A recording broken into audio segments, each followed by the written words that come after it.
رمضان میں یہ سوال کثرت سے کیا جاتا ہے کہ قرآن کریم کو اٹھا کر میں تراویح پڑھ سکتا ہوں یا پڑھ سکتی ہوں، یا تہجد کی نماز یا نوافل وغیرہ کوئی بھی پڑھنے ہوں، خاص طور پہ ایک عبادت کا جو ہے وہ سما ہوتا ہے اور عبادت کا ایک جو ہے وہ ماحول بنا ہوتا ہے، تو اس صورت میں کئی دفعہ لوگوں کا دل چاہتا ہے کہ یار ہم بھی لمبے لمبے قیام کریں، اچھے سے قرآن پڑھیں، لیکن حفظ نہیں ہوتا، یاد نہیں ہوتا، تو اس صورت میں کیا کیا جائے؟ تو قرآن کریم کو اٹھا کر ہاتھ میں مصحف کو پکڑ کر تلاوت کرنا، یا آج کل موبائل ہیں تو موبائل کا اگر انٹرنیٹ بند کر کے کیا جائے، کیونکہ پھر نوٹیفیکیشن آ رہے ہوتے ہیں، میسیج آ رہے ہوتے ہیں، تو درمیان میں دھیان اس طرف جا رہا ہوتا ہے، تو اس میں کوئی حرج نہیں ہے اگر قرآن کریم کی تلاوت کی جا رہی ہے۔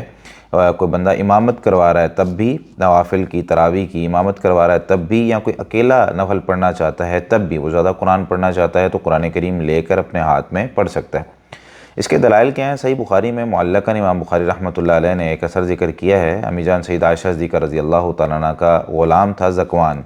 یا امہا من المصحف فی رمضان، وہ رمضان میں ان لوگوں کو امامت کروایا کرتا تھا مصحف سے دیکھ کر، قرآن کریم سے دیکھ کر۔ ایسے ہی امام ابن شہاب الزہری رحمۃ اللہ علیہ المدونہ کے اندر ان کا ایک قول لکھا ہوا ہے کہ کانا خیارنا یقرؤون فی المصاحف فی رمضان، وہ کہتے ہیں کہ ہمارے جو بہترین لوگ تھے یعنی صحابہ کرام، وہ رمضان میں مصحف سے دیکھ کر قرآن کریم پڑھ لیا کرتے تھے۔ ایسے ہی امام نووی رحمۃ اللہ علیہ نے المجموع میں یہ بات ذکر کی ہے کہ لو قرأ القرآن من المصحف لم تبطل صلاتہ، اگر کسی بندے نے مصحف سے قرآن کریم سے دیکھ کر نماز پڑھ لی یا پڑھا دی تو اس کی نماز باطل نہیں ہوگی، سواء کان یحفظ ام لا، اس کو قرآن حفظ ہے تب بھی، حفظ نہیں ہے تب بھی۔ اچھا، اس میں ایک بات جو اعتراض کیا جاتا ہے نا، وہ یہ ہے کہ حرکت بہت زیادہ ہے نماز میں، جو ہے نا وہ بندہ نے ہاتھ بھی نہیں باندھے اور بے جا حرکت ہو رہی ہے، تو دیکھیں یہ چیز اگر شریعت سے ثابت ہو جائے تو ہمیں جو ہے نا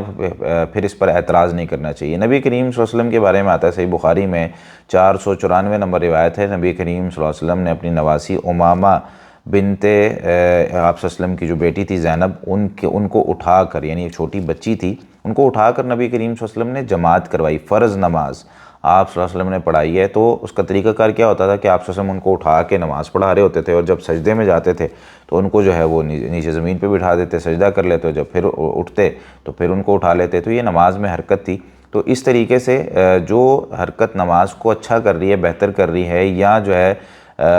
اس میں نبی کریم صلی اللہ علیہ وسلم سے اس کا ثبوت مل جاتا ہے، تو ہمیں اس پر اعتراض نہیں کرنا چاہیے۔ جزاکم اللہ خیرا۔